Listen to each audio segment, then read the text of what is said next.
In Abaco, Kai Mills have seen a lot. That's why I could say a lot. If any young person that haven't registered to vote, they're playing with their future. Especially if they work at the Abaco Club and Bakers Bay. The only person that Bakers Bay and the Abaco Club don't have in their back pocket to silence is Kai Mills. You imagine all the bosses at both resorts are not Bahamians? They are here only by a piece of paper from one of the waste ministry in the Bahamas, the Minister of Immigration. The Immigration Ministry have demised and caused Bahamians to take less at home. You imagine these managers from both resorts is only here by a piece of paper on the good wishes of the Minister of Immigration and the Director of Immigration. And just that little paper, they are demonizing the workforce into slavery in the Bahamas. If you only knew the monetary funds that they are collecting, the perks that they are getting, more than Bahamians in the Bahamas, is a national disgrace. I would like the Bahamas government, especially this Prime Minister that has no people's skill, my Member of Parliament Darren Henfield, that think we are a bunch of rats, that he wouldn't speak to us and speak nothing in House Assembly that concerning us that is of priority. People don't have beds in Abaco, and he just slamming on the desk in House Assembly like a baby baboon. And people cannot get no answers from him. You imagine surviving Hurricane Dorian with nothing. You finally got a job at the Abaco Club and Bakers Bay, and they're demonizing you. And all the people that are doing this are foreign whites that cannot do it in their own country. We cannot get no Bahamians in charge. You imagine that you have a mortgage to pay. You're trying to get back to some normalcy. And you got these foreign people beating over your head and don't give a hell whether you live or die in the Bahamas. And they're only here through a piece of paper. All of y'all that make that call to me, make your way at the administrative office to register, to have somebody to speak on your behalf. But I just like to give this Prime Minister that none of his cabinet ministers seems to be able to talk to. There's a country right down the road on the bottom of the southern Bahamas called the Turks and Caicos.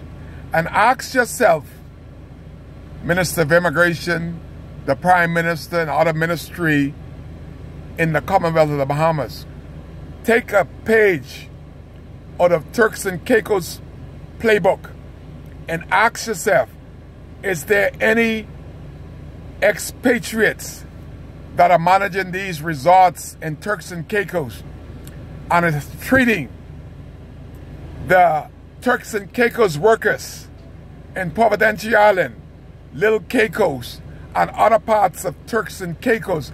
Can they treat Turks and Caicos the way that these white expatriates that are here only by a paper, by the worst ministry in the history of this country, Immigration Department?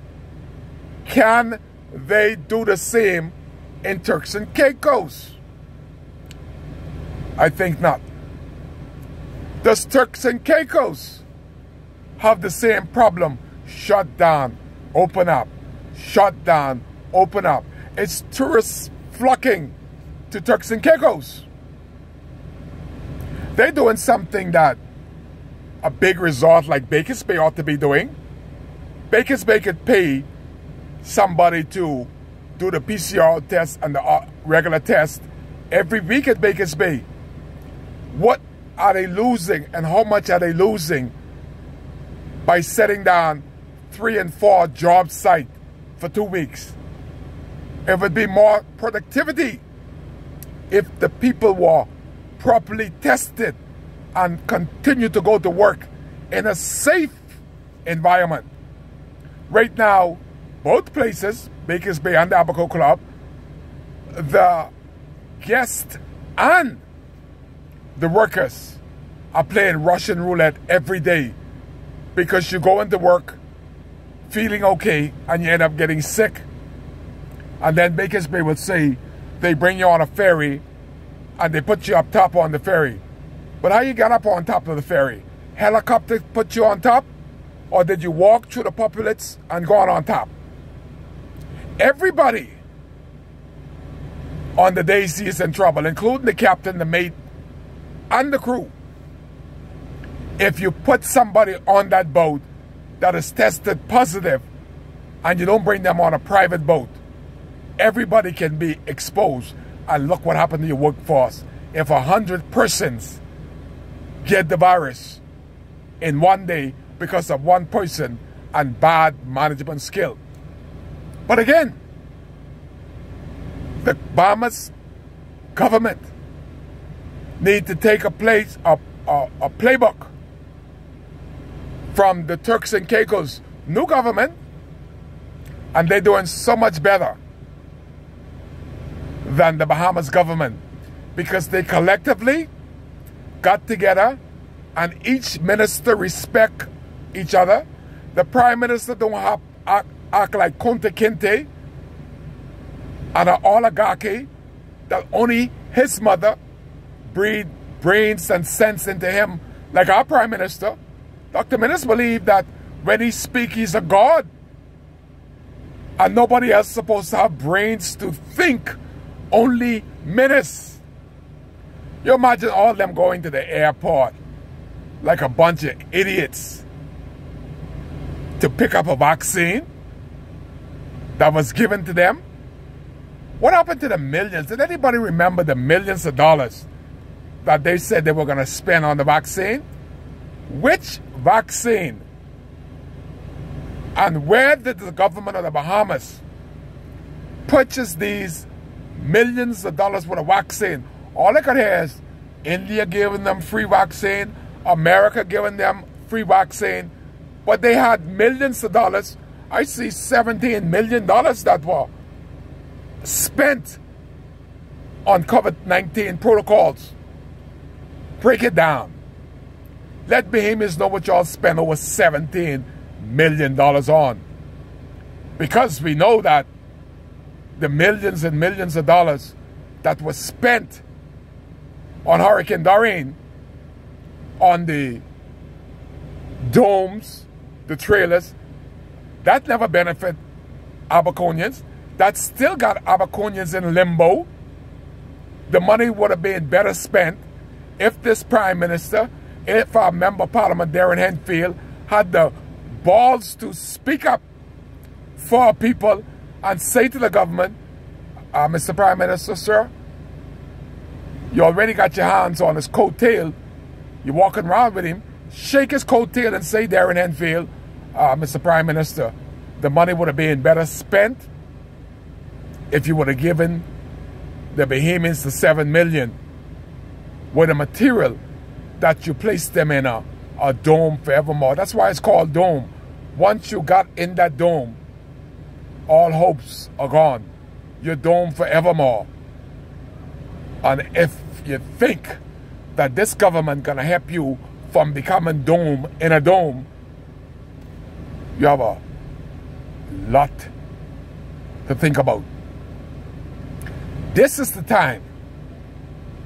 One thing that all Abaconians, the younger people, want is land, land, land. And the reason why you're not getting the land is because the government know that they use that as a point to keep you begging every election. Go on the back road there where Kipco is. Many of the persons that got 5 acres there, they're already dead and gone. Their families are living on the property, but they still haven't gotten the deeds for these property 40 years in. Kai Mills could change that the first year. Only person has to prove and to sign off on your deeds is the Prime Minister of the Commonwealth of the Bahamas. They're giving the expatriates all of the more lucrative properties, and the people that they're giving these to are non-Bahamians. This is crazy. It's a silly season that 40 years they have been promising to give Bahamians these property, and they get elected and they get property for themselves, and they have forgotten the Bahamians. This is time, y'all, to change something. Kai is such change that will speak to the powers to make sure that you're good. I'm good. I'm doing this not for Kai to be braggadocious about